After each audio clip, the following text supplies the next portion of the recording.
En ce moment, la France ne va pas très bien. Fin 2012 et début 2013, elle était en récession. Ses entreprises produisaient moins qu'auparavant et son produit intérieur brut, PIB, diminuait. Mais la France qui va mal, c'est bientôt fini. Ce qui réjouit la France aujourd'hui, c'est qu'elle devrait sortir de récession à la fin de l'année.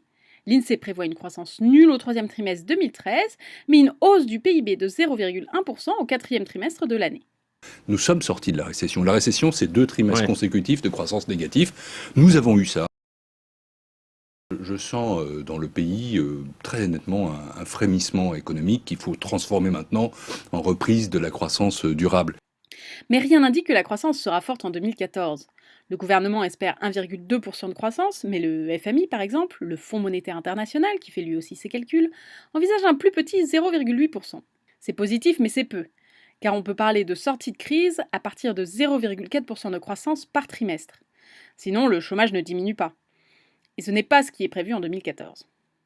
Et après, pour le gouvernement, la croissance sera de 2% à partir de 2015. C'est ce que l'on appelle la croissance potentielle de la France, celle à laquelle son PIB augmente lorsqu'il n'y a pas de choc sur l'économie. Hélas, à nouveau, d'autres économies sont plus pessimistes. Car la France reste dépressive.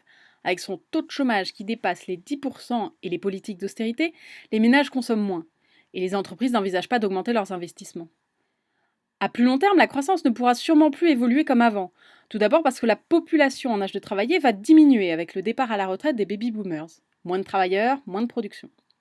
Ensuite parce que pendant la crise, des usines ont fermé et des investissements ont été freinés. Les capacités de production de la France ont donc également diminué. Alors, pour l'heure, le retour de la croissance forte devrait rester un rêve plus qu'une réalité.